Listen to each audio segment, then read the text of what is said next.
Hey y'all, I'm Shauna. Welcome in or welcome back to the channel and welcome to a new video. Today we are looking at Target hauls. We talk a lot about consumer behavior, overconsumption, influencing, buying stuff you don't need, or promoting problematic shopping behavior. All of this intersects in a highly specific way at Target, where people are completely fine blowing $200 or even $1,000 on random stuff they don't need. The American influencers love to go to Target and their followers love to watch them shop at Target. So we're going to watch some TikToks today and we're going to talk about all of these things that I just mentioned. What I think makes this video perhaps extra layered or extra nuanced is the Target boycott that's happening right now. We're going to talk about it and we're going to do that through our first TikTok. And this TikTok we're about to watch is a $1,000 Target shopping spree. Before we get into it, I would love if you'd subscribe so you can get more content like this, more content coming to you every day, 5 days a week this May. Click the like button if you like what we do on this channel. If you like this video, I did make another Target video back in the wintertime. So you can also go watch that if this video piqued your fancy. So let's get into it and let's watch the first TikTok. We're at Target right now and we have an $1,000 budget. Let's go shopping. Need one of these. Pajama section at Target is literally my favorite. Look how cute this set is. Oh my god, there's even padding on the inside. I think I might have to cop this. They have the Lemmy gummies. I'm gonna get Lemmy Bloat and also Lemmy Purr. I'm gonna get the Lemmy Sleep. I'm really excited for this one because it's good for your pH balance. So, in both these. They have nothing for Starface. I'm just gonna get these ones. Tree Hut section hates to see me coming. I didn't even know Tree Hut had sprays. I'm gonna get this and the shaving oil. On a whole basket. I'm definitely getting one. They have an Ulta at this Target. I'm gonna get one of these. Should I get an iPad? I've been wanting one. They have the iPad mini that I want here and it's only $4.99. It's so cute.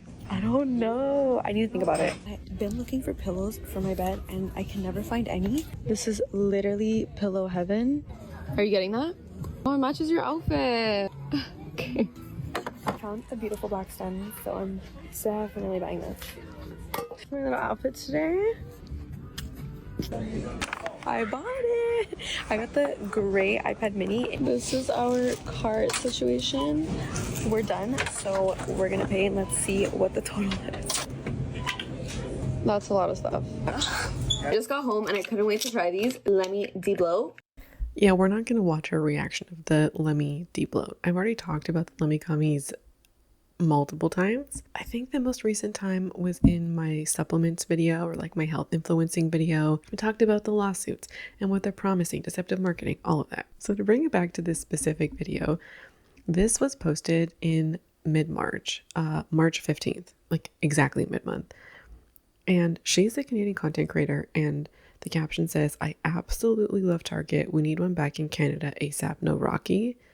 And then she's also tagged some of the brands. Well, Target, she tagged Lemmy, Tree Hut, Too Faced, Starface. And if you're one of the folks who may be listening instead of watching, you may have heard some of the things that she purchased, like pillows, or she talked about buying the iPad, which is $4.99. We'll talk about it. She pulled out this matching blue like workout or lounge set. We also had the Starface patches. I don't know if they were the pimple patches, but one of the face patches. She put in a Too Faced lip oil. She also had a bunch of pillows, including this like circular knot pillow, and she was looking at the pillow section. A lot of the stuff that she adds to her cart are things that could have been purchased from the brand website. Like Starface, as an example, they have pretty good shipping. I actually went to go check out their shipping rates for this video. They have low minimums, and then also if you don't hit the minimum, it's something like $5 shipping. You could technically go buy Lemmy from the website, like the Lemmy website. iPads also exist in Canada. That's not something that's a Target exclusive, and I also feel like she would be way better off buying the iPad in Canada because it's $4.99 in store, but when you convert that to Canadian dollars, and at the time of this video, the dollar was hovering at around like 68 to 70 cents approximately. The iPad would be around $689, but you could buy a brand new iPad from the iPad store in her gray color for $6.79. You'd also be buying it from the Canadian website, so you're paying in local currency, and then your order's also being fulfilled in Canada. So if you, for whatever reason, don't like your iPad, don't want it, it's not working as you expected, you can return it. The draw here is really that you can't shop at Target in Canada. That adds to the FOMO. And like cross-border shopping has such strong FOMO tied to it. And there's this logic of if I leave, I will not be able to come back. And also, like, you can't order from the Target website. I mean, technically you can. You have to do one of those like shipping things where like you ship to an American address or address forwarding or something like that. It's not straightforward. You can't just order with your credit card and have it shipped to you. So this adds excitement and anticipation. It builds in FOMO and it encourages impulsivity. Do you really want this thing as a thing, or do you want it now because you are excited about Target? You're excited about being in Target and you have this perception that this moment and the things in this specific store are special. Do you want it because it's convenient and you are looking for things to want? If you walked away right now, would you still want that thing? My guess is probably not, because that thing is no longer at hand. It's not as convenient anymore. And it's the convenience that is playing into this, because you get to literally walk over to the shelf and pick it up. Excitement and impulsivity, as well as FOMO, can happen in a lot of different contents or contexts. But this particular context, hold on, I need to go adjust the lights. I'll be right back. Apparently today's vibe is like moody. It works. It feels a little fall, especially with this sweater. Anyway, I was saying that maybe this example feels relatable to you, or maybe it doesn't. And I think sometimes when we can view a habit or a behavior that we ourselves might have outside of a context that we might have, we may be able to like see it for what it is. What I mean is that we may not fully understand or appreciate what it may look like for us to fall into FOMO or impulse shopping. But then when we see that exact habit in a different context, we may be able to really relate it back to ourselves. Back to the iPad for a second, she literally impulse bought a $500 iPad because she was in the US. Like this doesn't really make a lot of sense to buy. Like if you were to sit down and think about it, maybe it's just me. Maybe if I were to sit down and think about it, it doesn't really make a lot of sense because I haven't put thought into it and I'm only at this Target for a small moment in time, so I couldn't really think about it. I didn't plan on buying this item. And if I change my mind or this item doesn't work, you're stuck with it. You can't just return it to Target. This bypasses deliberation and making a purchase in a heightened emotional state. Or I guess I should say it's much more difficult to evaluate something evenly or logically or rationally when you are in a heightened emotional state, which I believe she is in. It's the iPad for me that really showcases the excitement of it all and wanting to make purchases because you're at Target. Now, many people left comments about shopping at Target. Comments like, y'all ready to cancel her for shopping there? They're meant to Target. We also have, we still aren't shopping at Target, guys. Another one, when the influencers are trying to influence us to start shopping at Target again. If you're American, you probably already know this, and I'm not telling you anything new. In late January, Target decided to roll back its DEI program. Their decision came a few days after the Trump administration decided to roll back some of their DEI initiatives. On February 1st, many Americans and social justice groups decided to boycott Target, or begin their boycott on Target. I've been personally following the progress of the boycott on two pages, Until Freedom and Strike for All, which you can also follow if you aren't already and you want to hear more, keep in the loop of what's happening with the boycott. Target is not the only corporation to suspend or roll back DEI programs. One of the reasons why Target is being boycotted, though, is because they have been one of the businesses that has been at the forefront of supporting Black and minority-owned businesses.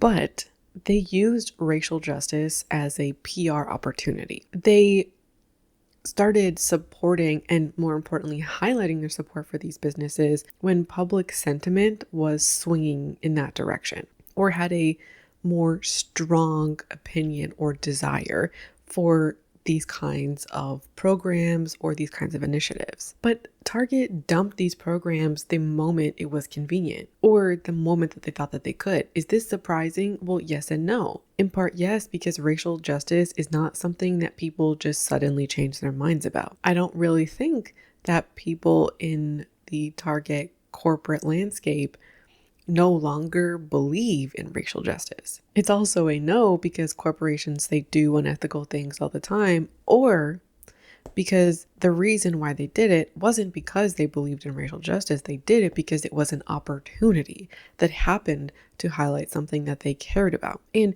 if something is an opportunity and you view it as an opportunity or a dollar making marketing strategy, when that thing no longer makes you money, you roll it back.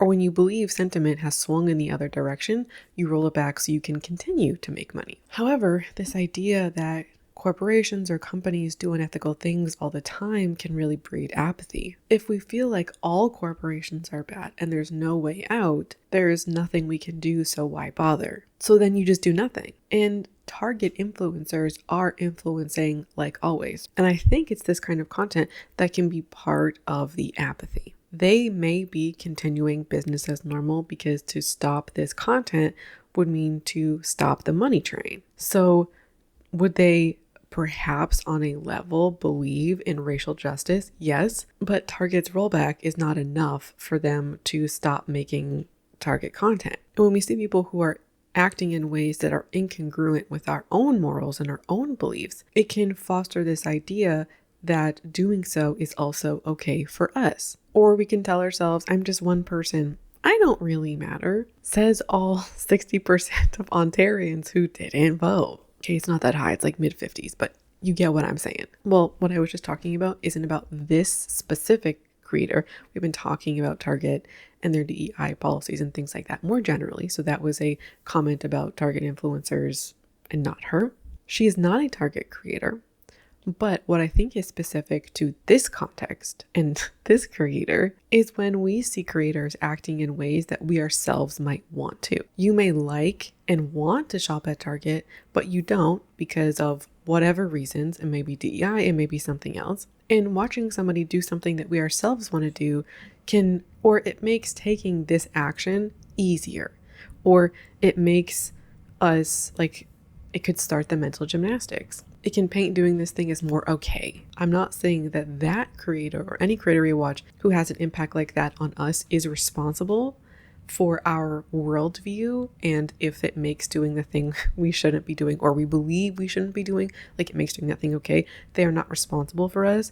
I just think that in this capacity, we need to check who we watch and also who we watch being important. So she responds to these comments pretty defensively. She not only feigns ignorance, but she's defensive of her actions.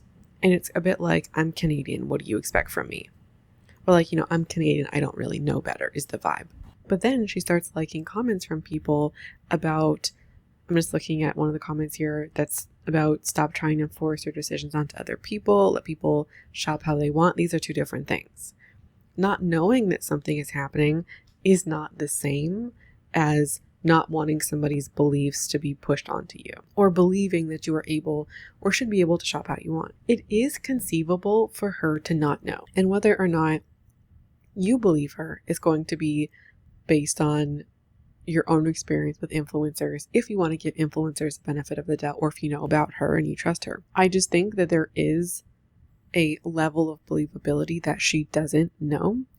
Just because, I'm also Canadian, and the Target boycotts are not prominent news features here. I have heard about them, but the ways I've heard about them is from American media coming across my way, or following more social justice accounts on Instagram, and then kind of being, oh, what's this? And hearing about it, kind of going through it that way. However, what like erodes everything entirely for me is what happens once you find out. So if she really truly did find out for the first time, how do you act when you learn new information? Her response tells me, this is my own personal opinion, that even if she never knew before she went, knowing would not stop her. My perception of how she's talking and interacting with other people is that what she wants is to shop at Target because it's fun, because she looked forward to it, maybe because she believes she deserves it. I don't want to speculate too much on how she might be thinking, but I think that not going to Target would be an inconvenience and she wants to go to Target. This is a different context, this is a different situation than like a local person who targets their nearest grocery store or their nearest pharmacy, and there are levels of like that involved. Hey y'all, editing Sean here. In my discussion of the boycotts, I think I may have come across as if I believe everyone should be boycotting Target and that if you're not, you're in the wrong. That's not the case and it's not what I intended, but I can see how it reads that way. I do support the boycott personally, but I also know that not everyone does, and even among those who do, not everyone can participate, which I acknowledge. I've heard perspectives from Black-owned businesses and marginalized shoppers who feel caught in the middle, as some have argued that the boycotts may not help Black businesses as intended, and those voices are important too. When it comes to the creator that I was discussing, what I was trying to get at is that sometimes our personal enjoyment and convenience can make it easy to dismiss larger conversations. I felt like the creator's response to valid comments was really dismissive, not because she didn't support the boycott, but because she didn't seem open to dialogue about it.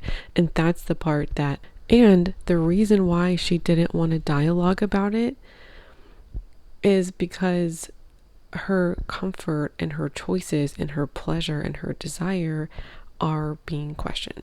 And to dialogue about it, I think, would require her to come down on a side that she just may not want to engage with. Like, she may not want to engage with the conversation at all because it interferes with her choices or her desires or other things like that. I don't think it's fair of an influencer to have the power to influence and to actively influence their audience and then not also want to discuss the impact and ramifications of that influence. Telling people to just let her shop how she shops is a disengagement from any conversation, I think. And so I think what we can think about is how our own pleasure and desire can cause us to ignore other factors that may matter. And that applies way beyond Target. To wrap this segment up, spending $1,000 at Target is very much not normal. And I don't think a really normal occurrence. Impulse buying iPads is not a normal occurrence either. It's not the reality of a lot of people. And don't let what's happening here convince you that it is, or that like it's okay to excitedly buy like literally thousands of dollars worth of stuff or hundreds of dollars worth of stuff. If you are an American and you are doing the Target boycott, 100% support you, 100% support the boycott. And some encouragement for you is that Target has seen a decline in foot traffic for 11 straight weeks. The Target stock has fallen roughly 30%. If you have a thought of, wow, you're rooting for the economic downfall of corporations, first of all, corporations are not our friends, number one. And number two, quite often companies will not do the right thing just because it's the right thing. And this is exactly the position that Target is in. And typically the thing that's going to force their hand is swaying public perception of the company or economic pressure. And so economic pressure is necessary, I believe, in this case, in order for things to change. We're going to move on and we're going to look at somebody who's looking at some accessories in Target. We're going to look at two videos from them, but we're going to get to the first one first. They're connected.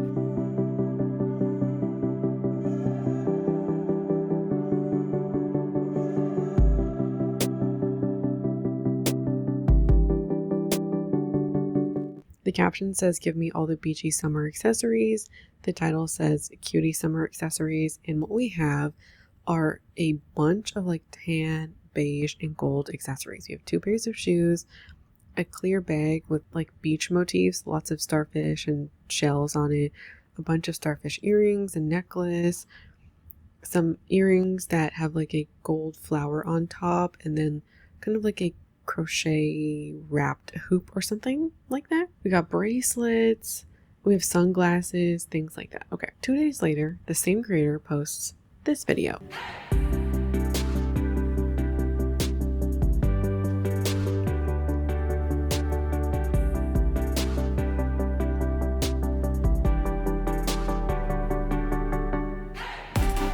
So she shows herself going back to Target, and you see the shellfish clear bag from the first video we watched.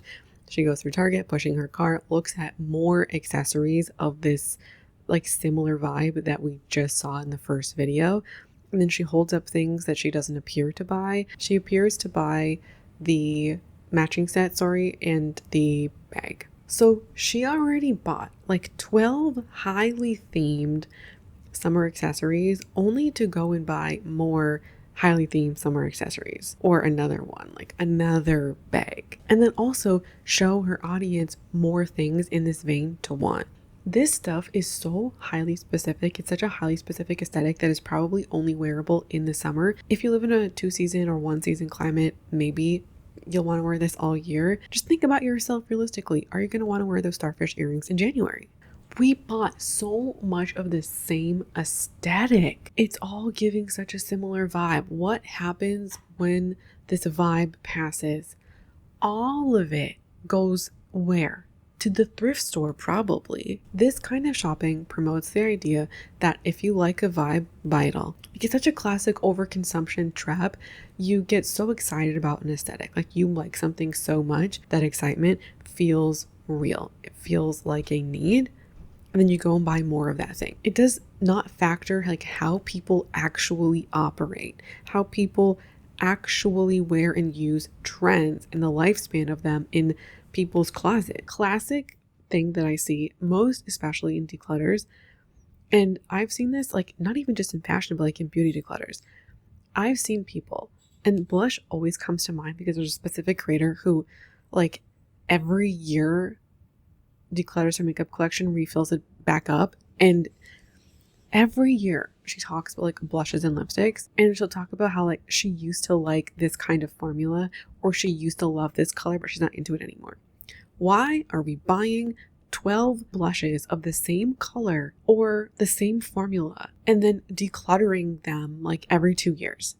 The reason why is because we get so excited, we get so drawn in, we allow ourselves to use the excitement to go shopping. But if we actually sit down and look at our track record, look how we use stuff, we would probably observe this behavior.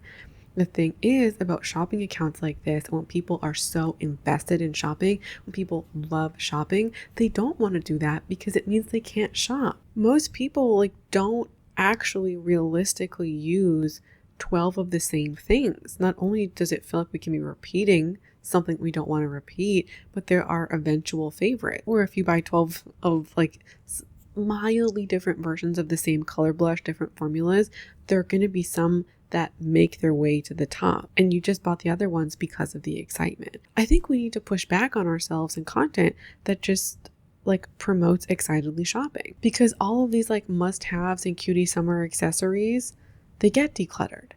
And this just like perpetuates a cycle that can lead to really problematic results. I'm not trying to put the blame on this creator entirely, or like the downfall of consumption is with this creator, or it's all their fault, or it's the worst thing I've seen. I just think that certain kinds of shopping habits being promoted consistently and constantly really normalizes them. And this can have negative impacts and consequences on us as viewers. We're going to move on. We're going to look at I think it used to be called the dollar spot section, but now it's called the bullseye section. We're going to look at a TikTok about those items. Look how cute these little magnets are for just $1. They also have this drink one. There's also a croissant. The little trinket boxes are so cute. This is a sardines one. And then this olive one. And there's supposed to be more out of this collection. There's a butter tray that I'm waiting on. This pillow is adorable. And they also have this one and this tomato one. Look how pretty these are, and they come with a little sleeve.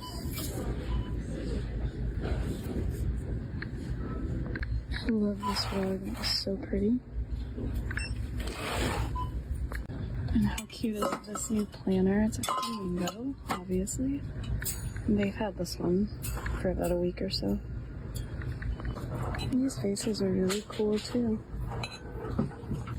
Look how pretty this one is. There's also a blue one. She really showed us super trendy, like really cute, really niche aesthetic items that are all, I feel like, summer themed. And right away, one of the first things that she says about the magnets is she talks about their price. And it's just $1. You should buy them. It's kind of a classic setup in my opinion. You go to Target to do Target things and you buy things you never intended to because they're so cheap. It's not just cheap, it's tiny and it's technically useful, but this is exactly how micro clutter enters your life. Next, she shows the trinket boxes, the sardine trinket boxes. It feels appealing to you now because summer is on the horizon. It's not quite here yet, but we can anticipate it and we see it useful or applicable for the next few months. So your brain registers it as timely or necessary, or even if you wanted a trinket box, we might go for the sardine trinket box because of its timeliness and how appealing it is right now. But 6 months down the line, when we're not in summer, are you really going to want the sardine trinket box? Some people, yes. Some people, no, because it's too themed and they don't want to use their sardine trinket box in the fall time. So what happens? We go all the way back to Target and then we go and buy the pumpkin box. And we're like, oh my God, it's so cute. I need a trinket box right now. We said need here, or we could tell ourselves it's a need. And we buy the pumpkin trinket box. This, I think, can potentially be its own cycle that repeats across different items. You may not be necessarily buying like trinket boxes every year, but maybe this year you buy 2 trinket boxes, and maybe next year you like upgrade something or get enticed by something else, like your Stanley Cup, or even like art or blankets. And then you start getting multiples, you start getting variety and options because the one thing you bought isn't seasonally applicable all year. We have the tomato pillow. Is it cute? Sure. But I believe this is a pillow that has like the case like sewn on or doesn't have a detachable cover. This means once you're over the tomato theme, and you probably will be, what happens to this case? Most throw pillow cases that are detachable are not designed to be layered on top of a pillow with a case on it. It's meant to be used specifically with an insert. So if you were to buy another case, it may not fit this item. And if you buy an extra large case and you have like a really loose pillow, and I foresee people having problems with that, you could make your own case. But do average people going to Target have the skills to do that? And more importantly than that, a lot of people don't actually want to do the DIY. They don't want to repurpose their items because that means that they can't buy more things.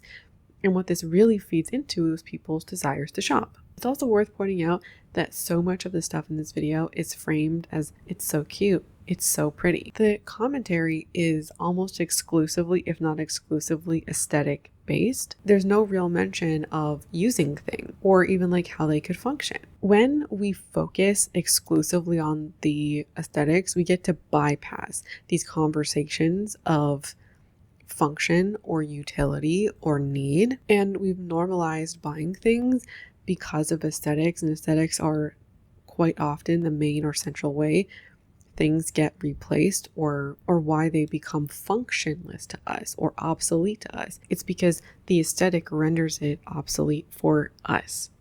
We are no longer interested in the aesthetic, and we focus so much on aesthetic and we get used to cycling things in and out of our lives for aesthetic reasons. That becomes a valid enough reason on its own to buy or declutter something. Let's now move on to our next video. I just legitimately blacked out at Target and bought so much shit. So let's unbox. Like, this is full of stuff, and then I also have another bag. Okay. First, this platter. This is so cute. This was not a need at all. I'm trying to see if I can find the price. But how cute would this be with some little charcuterie for the summer? Oh my God. Obviously chicken wine. I got this cute little like rattan frame. I want to switch out one of my frames on my bedside table. I got this frame too, because I'm gonna try to do this. I think it's gonna be a little big, but I don't really care. Okay, so then we got this big basket. How cute is this? I'm gonna use it to put my blankets in, like in the corner of my living room. I got this little swirly like tray. You could use this in your bathroom. I'm gonna put it in my guest room and put like a candle on it. Because I have a friend staying with me this week, so I'm like trying to get everything clean. Then I got this citronella incense. I saw some restaurant doing this, and they just like burned it while they were sitting outside, and like makes the bugs go away. Oh my god. Did I need this? No, but it's glittery, and this color is literally so perfect. And I have poor impulse control. Okay, look at these plates. I have almost bought a plate like this like a zillion times for like $100. It's like little shells, little coral. I just got 2. I figured like if I'm putting stuff out, or even just like as a cute little plate for my lunch, like I don't care. Okay, so then they have a smaller one, and I was like, I don't really need this one, but I was like, but they match and they look so cute, and like I'm just obsessed, so I got the smaller one. I think I'm gonna use this in my bathroom. I don't know. Okay, then I got this for my mom for Mother's Day. I'm gonna frame a photo of us. I probably shouldn't show her this, so don't look at it, Mom, please. And then the rest is like, Oh my god. I had watched up until the citronella candles, and I was like, I don't even need to watch more because I already have enough to say. And in watching this with you, I watched till the end. I did not realize she pulled out a fucking glitter Stanley. If you've been here, you know my personal take on how sick I am of seeing people buy Stanleys. So, let's start off with the blackout at Target. By the way, for those of you who may be listening, I believe she says everything that she gets. Like she got the wicker basket, the rattan frame, the Stanley, of course, the citronella candles. So we're good. We're mostly focusing on how she talks about things in this video. And the first thing she says is that she blacked out shopping at Target. I genuinely cannot fathom why people say this on the internet. It's kind of meant to be a bit like, it's funny. Like it's a joke. It's also a bit like saying, you walk into Target, disassociate, come out at $200, and also maybe the blackout language is like, it's not really my fault I blacked out, like a way to distance yourself from the actual choices being made. She also says, I have poor impulse control, which should also be a red flag because that's also something that can be pretty serious. She knows that the stuff that she bought isn't a need. She says it herself in this video. And I think aesthetic coherence can make things seem like needs or purpose. Aesthetic coherence can give people a sense that their purchase has a purpose. In my opinion, this creator is an example of how language has become or is becoming like depowered. She's using phrases that typically carry weight to them or are examples of self-awareness or accountability or hesitation, things that would typically indicate that something serious is going on, and also that the person like is aware of it and there's a moment of awareness. And now these phrases are being casually or humorously thrown around, and it's being used to justify behavior instead of interrogate that behavior. Like previously, these kinds of things, or maybe traditionally, maybe things that people would use as opportunities to interrogate their behavior or to think about it, and now they are justifications. They've lost meaning as check-in points, and they are also a reflection, in my opinion, of how I think people are performing self-awareness or are performing guilt. I'm not saying that she should feel guilty or that one must always feel guilty or that feeling guilty is like a good or helpful emotion, but instead of experiencing these things or feeling them, they are performing it instead. I think it softens overconsumption. It downplays overconsumption when overconsumption is in fact harmful to us, to our bank accounts, to our habits, to our mental health and well-being, to the planet, like all of those things. We're gonna go through a no budget Target haul next.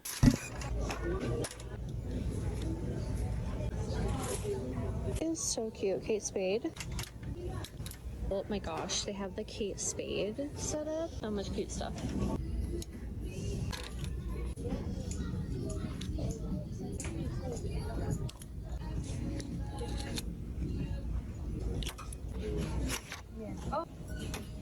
This is from my grandma.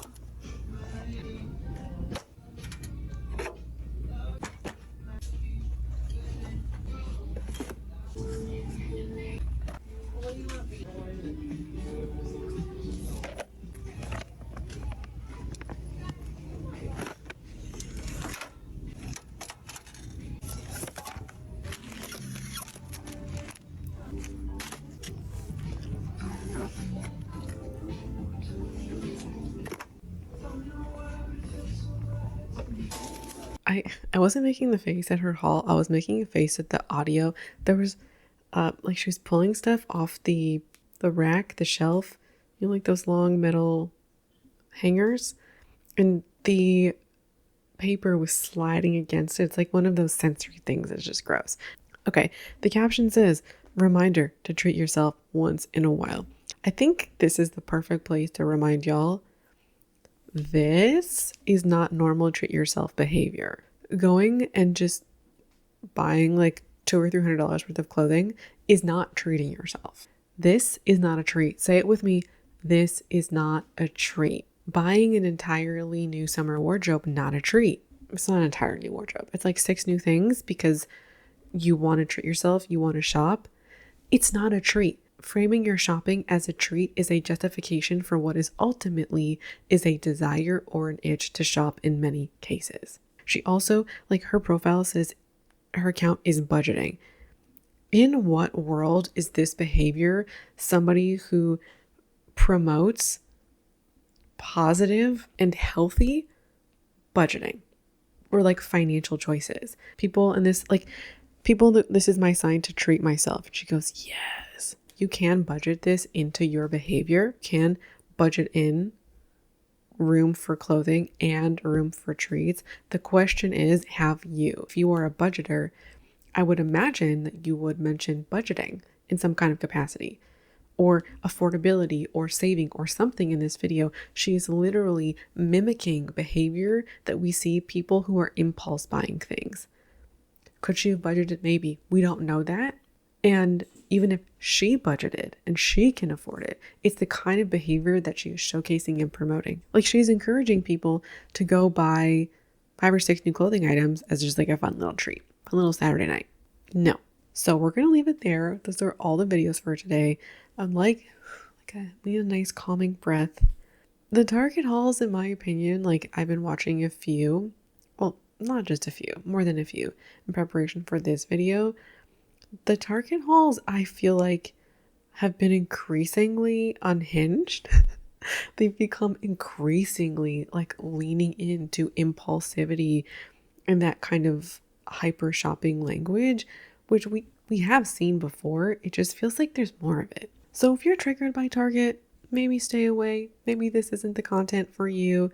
And also, even if you watch these hauls and you aren't triggered to shop at Target, there's still a chance that they could trigger you to shop. Or I'm saying if you don't find Target enticing to shop at, so you feel like these TikToks are safe, the language used in them and the behavior can still potentially be triggering. So I think, be mindful of that. That's everything from me today. Hope you enjoyed this one, and I hope to see you again around here soon for a new video.